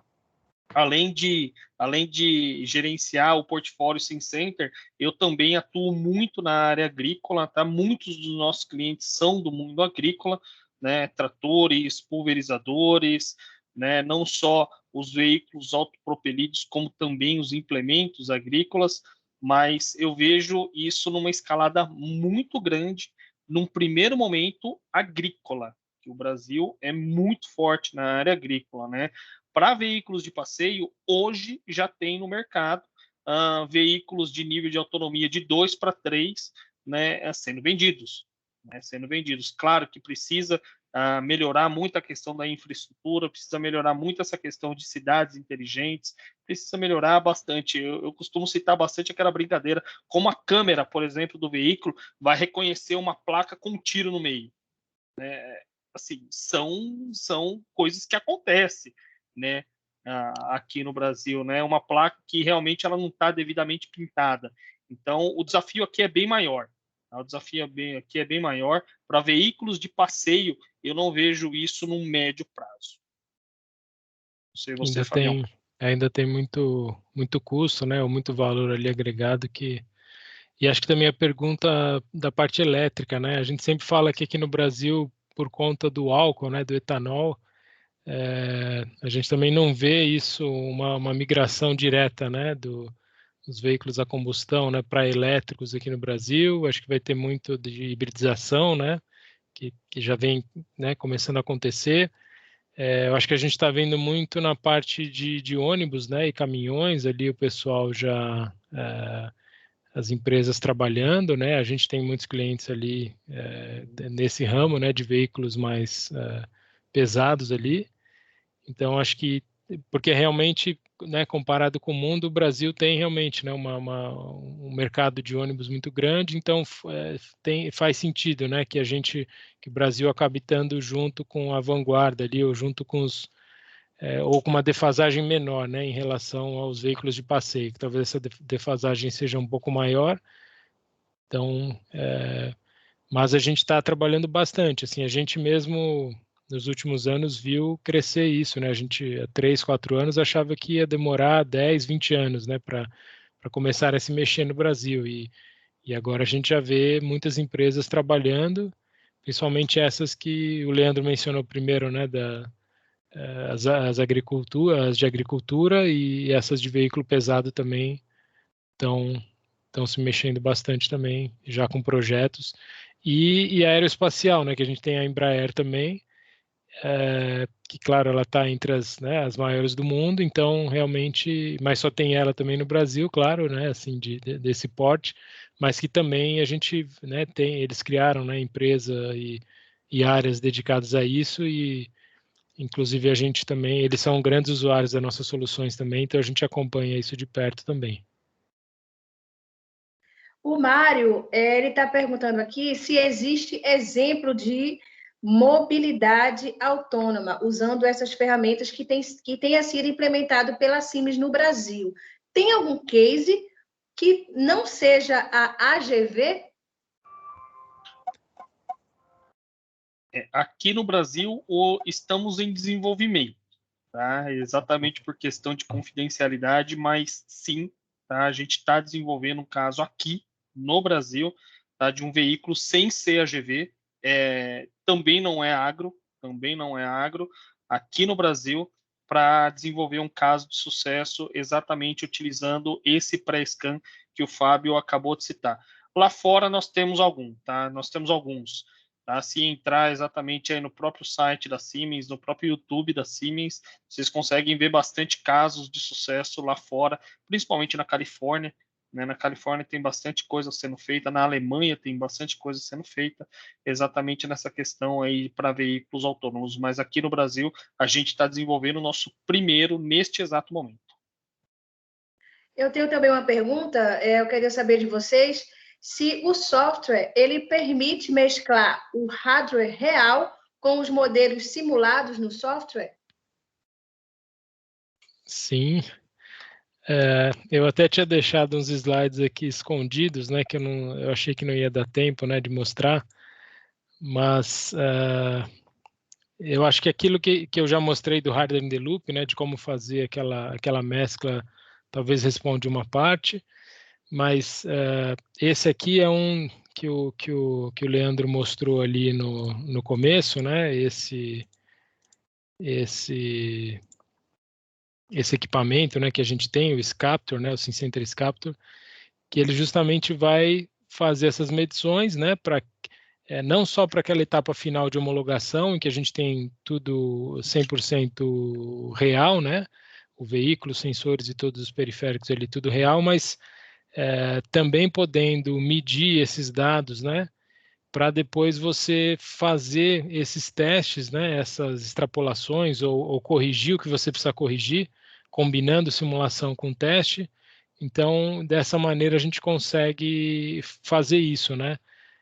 Aquisitar ali com esse hardware, né, e com o software que ele vem, né, embutido para você já visualizar durante a medição, mas principalmente nessa etapa em que você instrumenta, né, depois você configura, grava, e aí você leva isso para o laboratório, leva isso para o escritório, né, a gente fala, leva isso para os analistas ali, para os engenheiros que vão, então, fazer algumas etapas aqui, né, treinar algoritmo, né, botar esses dados do mundo real, que são, claro, mais precisos ou mais reais, né, do que a simulação, apesar de todas aquelas qualidades que a gente viu, de realismo que a gente consegue ter, mas aqui realmente são dados reais que foram medidos e que a gente pode combinar com a simulação, né, e aprimorar o modelo baseado nessas medições. Então, ele ajuda em muito a simulação a ser, né, executada. Então, essa combinação realmente é algo que, dentro do nosso mundo aqui da Siemens, é algo que sempre existiu, né? Mesmo há 20, 30 anos atrás, quando começou a proliferar mais a simulação, enfim, democratizar mais, né, aparecer mais, achavam-se que ia acabar a parte de teste, mas realmente o teste vai sempre ter que existir, ele vai ter menos quantidades, mas ele vai ter que ter mais sensores ou vai ter que trazer mais informações, e agora essa combinação da simulação com o teste, né, aí vai produzir sensoriamento virtual, vai produzir uma série de capacidades ali extras que só a simulação ou só o teste não conseguiriam trazer. Certo. Tem outra pergunta aqui no chat que diz o seguinte: a Siemens tem algum case relacionado a autônomos do agronegócio? E a outra pergunta é: como o 5G no Brasil seria realmente possível atuarmos com autônomos ou devemos aguardar a segurança da estabilidade desse 5G? Eu acho que do agrícola aí eu já respondi, né, que a gente está em desenvolvimento, né, neste exato momento, e com relação a essa questão do 5G, eu creio que já dá para avançar bastante sem o 5G, né, sem o 5G. Se você me permitir, Fabio, eu roubar aqui a tua tela, Claro, manda eu ver. tenho aqui uma ilustração que eu acho que mostra bem, desculpa, mas aqui está em alemão, que é exatamente uma central, né, uma central de comando, que nessa central de comando, sim, ela está conectado a um GPA, a um satélite, né, por exemplo. Eu não estou vendo sua tela, Leandro, não sei se Você não está vendo? é só comigo aqui. Stop presenting. Deixa eu ver mais uma vez aqui. Vamos lá. Screen. E agora, estão vendo? Agora eu estou vendo. Legal. Olha aqui, ó. Isso daqui é até uma ilustração, né, de como seria, né, o monitoramento de um veículo autônomo sem o 5G. É exatamente isso que está acontecendo, por exemplo, né, nas grandes fazendas, né, que nós temos aqui no Brasil. Ou seja, uma central, essa central é conectada, por exemplo, a um satélite, né? Porém, a partir dessa central, você consegue identificar o posicionamento desse veículo, tá? De maneira totalmente instantânea, tá? Sem precisar do 5G. Eu costumo muito falar que, poxa, tudo que a gente vai depender do governo, o bastão não está na sua mão. Né? Quando o bastão não está na sua mão, fica muito difícil ter um controle, fica muito difícil avançar. Então, se a gente for esperar o 5G, até qual vai adotar, qual tecnologia vai adotar, isso está, pelo que eu estou acompanhando, tem avançado um pouco aqui, principalmente aqui no estado de São Paulo, né? Isso tem avançado, mas se a gente for esperar o governo, o negócio não vai para frente. A gente tem que ir sem o governo, né, num primeiro momento. E essa é uma boa alternativa, no qual é possível fazer todo esse monitoramento, né, da posicionamento do veículo. Aqui no caso é de um veículo de mineração, mas é totalmente possível fazer uma analogia, por exemplo, em ambientes controlados, como é, por exemplo, uma fazenda agrícola é um ambiente controlado. Você consegue fazer essa varredura, e desta varredura você, o cliente aqui no caso, né, o usuário no caso, conseguir fazer um mapeamento de qual vai ser a rota percorrida, né, por exemplo, de um pulverizador, né? Já existe pulverizadores autônomos aqui no Brasil, já existe plantadeiras autônomas aqui no Brasil, tá? Mas sem depender do 5G. Tá? Com o 5G vai facilitar muito, como eu comentei na minha fala, vai facilitar demais. O advento do 5G é uma maravilha. Mas se a gente for esperar o 5G para começar a fazer alguma coisa, a inércia precisa ser, ou seja, o earth moving, né? A roda precisa mudar, precisa rodar antes de qualquer avaliação do governo, antes de qualquer decisão do governo. Leandro, uma coisa também que a gente vem trabalhando bastante, que pode também ser a solução, né? Claro que você está mostrando aí um caso mais controlado, né? Uma fazenda, uma área de trabalho e tal, mas para veículos de passeio, e a gente viu que para veículos autônomos realmente a quantidade de dados ali é muito grande, né? A gente, tanto que o nosso hardware de aquisição são teras e terabytes ali que ele tem de capacidade, porque realmente é muita informação, né, que os algoritmos vão olhar, vão decidir o que fazer. Então, por isso você tem que treinar bem eles, né, porque você não vai conseguir levar esses dados, né, 100% ali durante o uso, né, de um cliente.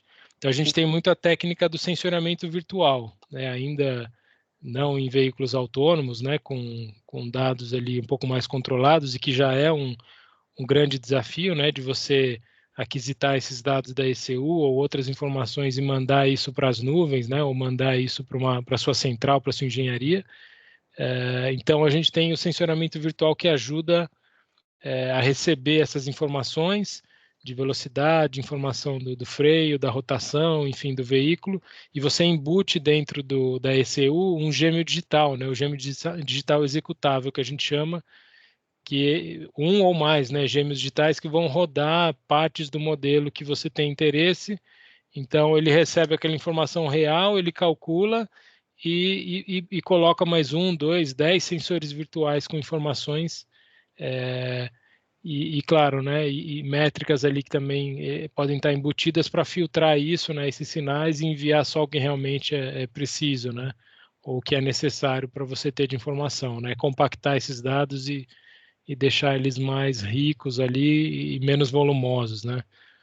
Então, o sensoramento virtual é uma técnica também bastante que está crescendo muito aí e pode ajudar a responder isso também.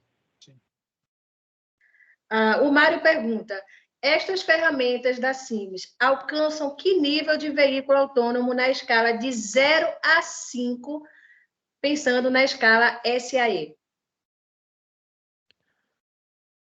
5, né? Boa pergunta, mas eu acho que 5, porque depende só de como você vai permitir, né, o uso ali, enfim, o seu algoritmo vai estar realmente bem treinado, mas justamente as ferramentas vão permitir você treinar, né, milhões e milhões de horas ou milhões de quilômetros, né, para que você tenha, então, essa segurança de que você pode agora ter um nível 4, 5, né, que talvez estejam mais relacionados com legislações, né, com outros tipos de empecilhos, né, mas como solução, estão preparadas para isso, sim. Sim.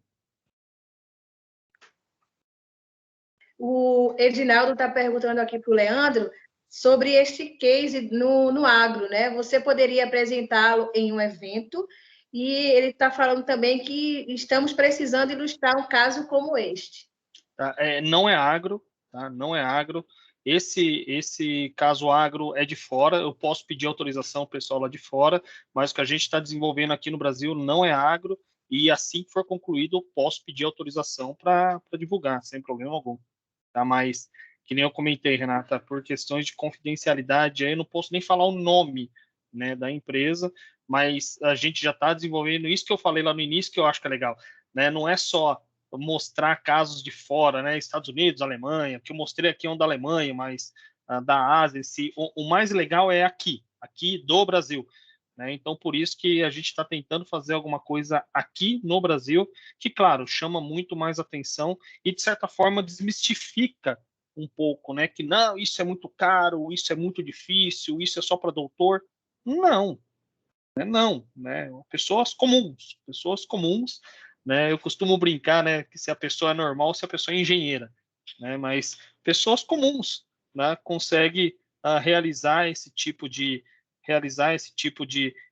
trabalho. Claro, precisa ter uma certa base de engenharia, né? A pessoa precisa entender, né, como funciona determinados fundamentos, mas não é algo de outro mundo que só um doutor, um mestre em engenharia consegue desenvolver.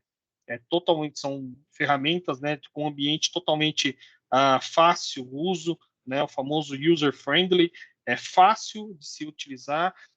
Um dos slides que eu costumo mostrar bastante é a tal da gamificação dos softwares de engenharia. Né, o software de engenharia está ficando cada vez mais parecido com um videogame, né, e a ideia é exatamente essa.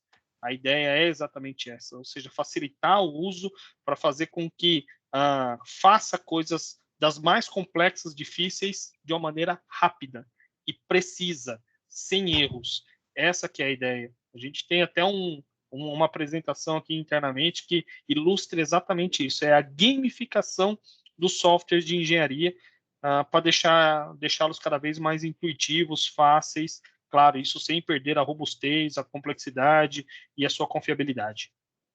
E também porque nas empresas, né, Garbinha, a gente tem muito...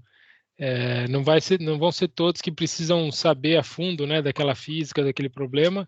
Então, normalmente tem um grupo, né, um core ali de simulação ou que entende mais, né, que vai gerar modelos, vai fazer. Mas agora o que vem acontecendo bastante é essa democratização, né, da simulação, né, ao redor da empresa. Outras áreas começam a usar, mesmo vendedores, né, que precisam ter uma abordagem mais rápida, né, rodar um caso ali do cliente, uma pista do cliente para estimar se aquele motor que ele, né, se aquele veículo que ele tem ali vai ser possível ou não. Para outras áreas, porque a engenharia de simulação começa a ficar muito sobrecarregada, né? Mudou um parafuso, roda mais uma simulação, mudou uma espessura, muda, e aí não é muito difícil. Então, do nosso lado é a gente deixar os softwares cada vez mais fáceis de usar, como o Leandro falou, e do lado das empresas é ter esse movimento também de possibilitar que mais áreas rodem, claro, com o devido controle, né? Quando for uma coisa muito inovadora, uma coisa que ou um tipo de resultado ali que não deu para ter certeza, volta para o grupo ali, para o core que conhece bem daquilo, para fazer um reacesso mais avançado ali. Agora, a última pergunta que eu quero fazer para vocês, Leandro e Fábio, como a gente pode aplicar isso já com ADAS tipo ACC, AEB ou LDWS? Já teve alguma montadora no Brasil fazendo isso? Acho que não, né? Nem desses daí que você citou, o ACC seria uma porta de entrada. Né? Seria o primeiro, seria o ACC. Né? Mas não tenho conhecimento de empresas aqui no Brasil, né, fazendo isso. Não tenho conhecimento. Pode ser minha falta de conhecimento mesmo, né, mas não sei quem faz isso aqui no Brasil, só fora.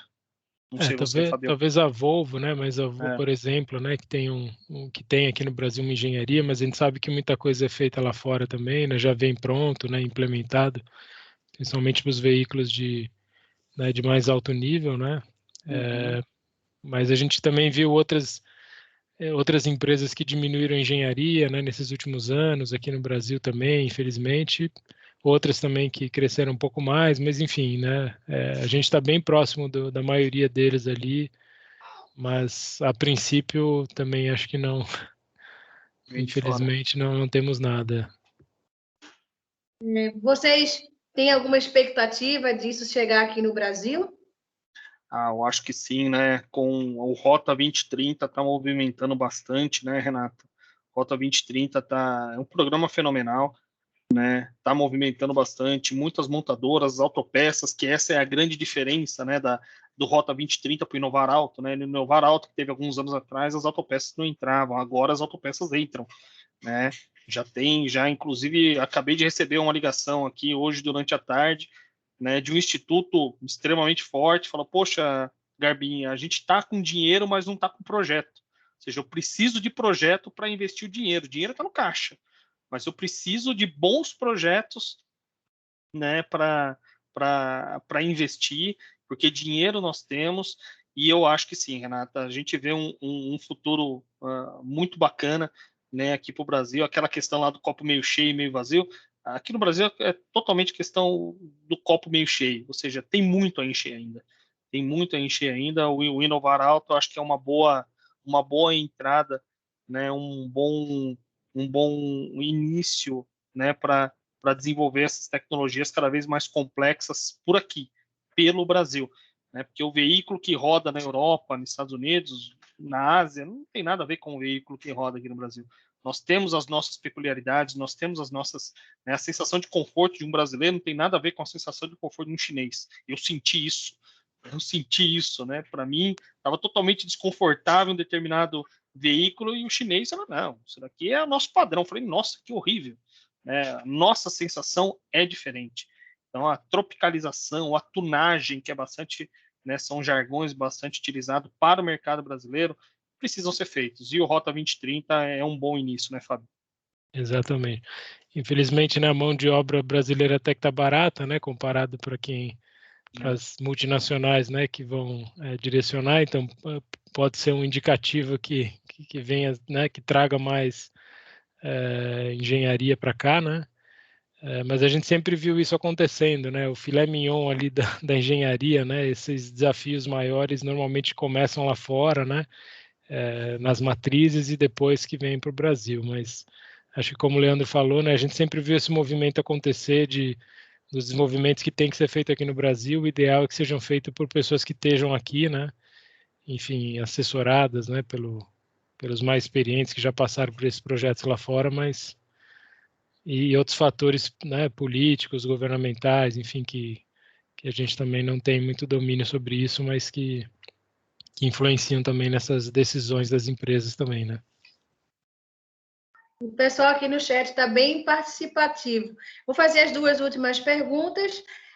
A primeira diz assim: como vocês comparariam essa ferramenta da Sims ao Full Self-Drive da Tesla?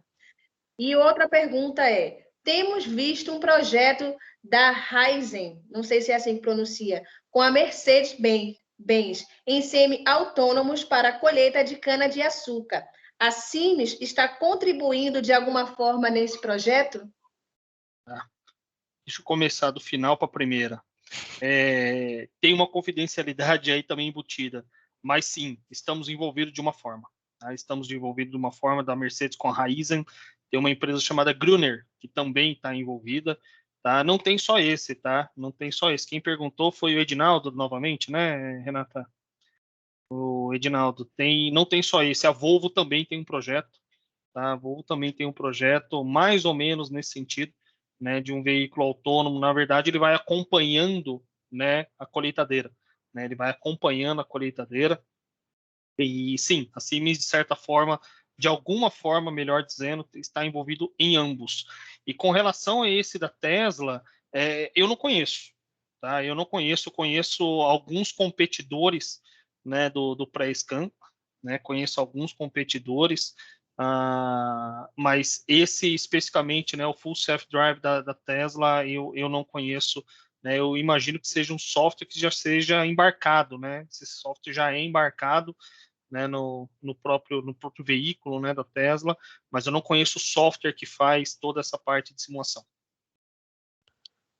Também o que eu conseguiria agregar ali, um pouco que eu sei, é que a diferença da Tesla para os outros, né, para as outras montadoras ali, nessa questão do autônomo, é deles usarem só câmeras, né, entre aspas, né, quer dizer, não usarem o lidar, que é muito caro, né, enfim, eu sempre vejo, pelo menos as últimas vezes que eu acompanhei, era esse discurso deles de que eles estão treinando e treinando, né, os usuários de Tesla treinam o algoritmo deles, né, porque conseguem enviar esses dados para a central deles e trazer esses sinais de milhões e milhões de quilômetros já acumulados, e que isso vai treinando o algoritmo deles que eles entendem que tem que ser como o ser humano percebe, né?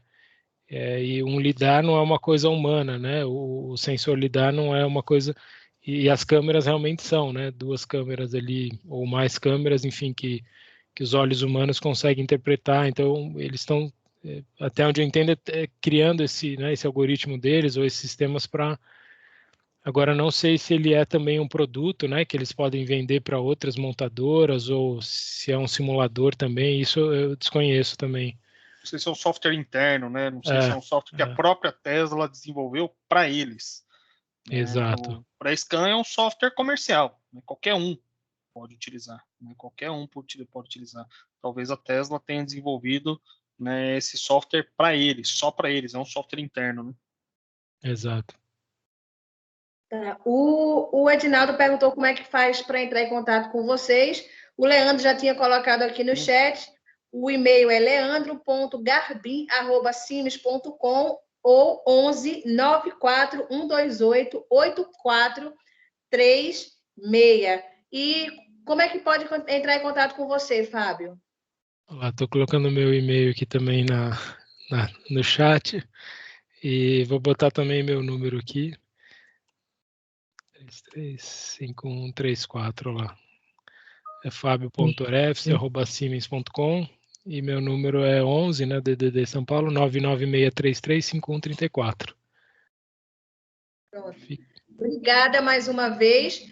Antes de encerrar, eu gostaria que a Fabiana ou o Takahira pudesse falar um pouco, né, sobre o Instituto Mauá, né, sobre a pós-graduação da Mauá.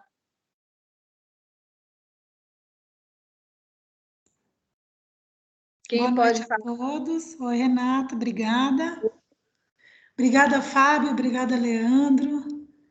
A gente sempre tem aí grandes parcerias, né? Nesse momento nesse período, né, de inscrições abertas aí para os nossos cursos, a gente conta sempre com grandes parceiros para engajar ainda mais aí o público e as pessoas que têm interesse aí em cada área. Então, é sempre muito importante contar com bons parceiros, né? Com grandes nomes aí. E para a gente é mais um semestre, na verdade, mais um período importante em que a gente começa aí a oferecer novos módulos, uma nova etapa de inscrição para novas turmas de agosto, né? Que se iniciam agora em agosto, esse necessariamente sobre a supervisão e coordenação do professor Takahira e o professor Vanderlei, que é aí o módulo de mobilidade autônoma e conectividade.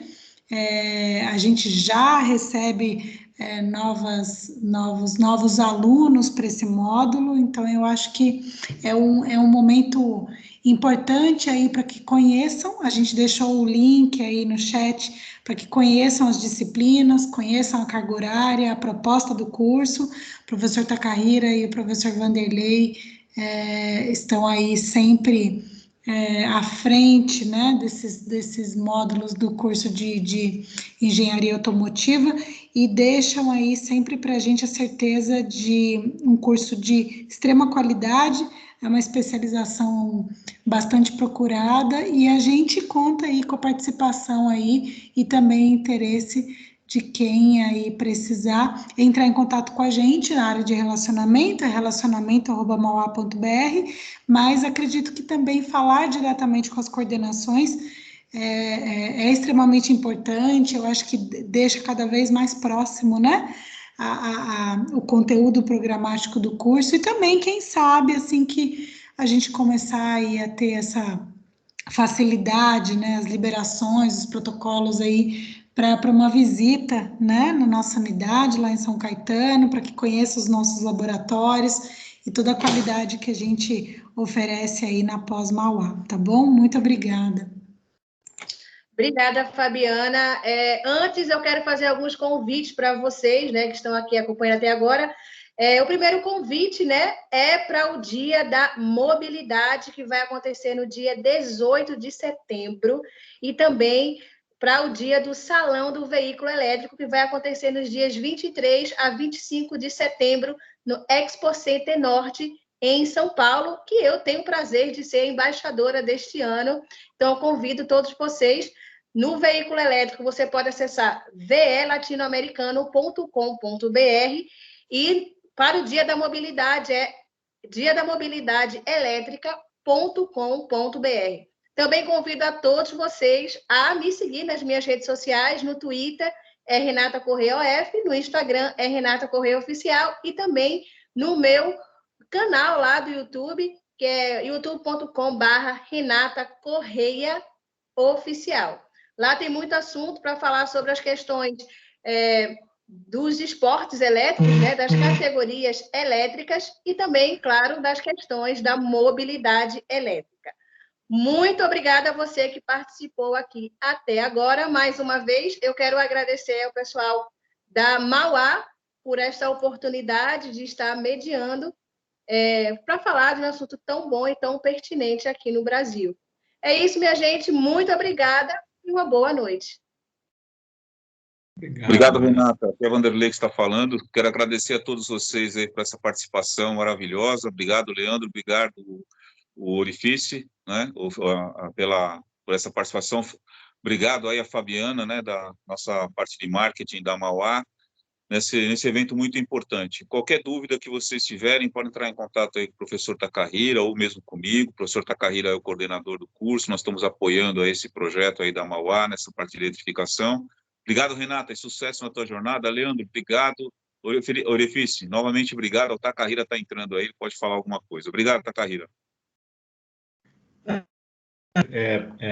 Agradecer aí o Leandro e o Fábio, né? O Fábio em jornada dupla, né, Fábio? Ontem foi uma jornada oficiada no curso do Vanderlei, também, da pós, com o professor Fábio Deletor. Então, ficamos à disposição, e mais uma vez, Renatinha e Fabiana, obrigado aí pelo apoio e suporte. Boa noite para vocês. Boa noite, obrigado a todos. Tchau, pessoal, obrigado. Tchau, tchau, obrigado.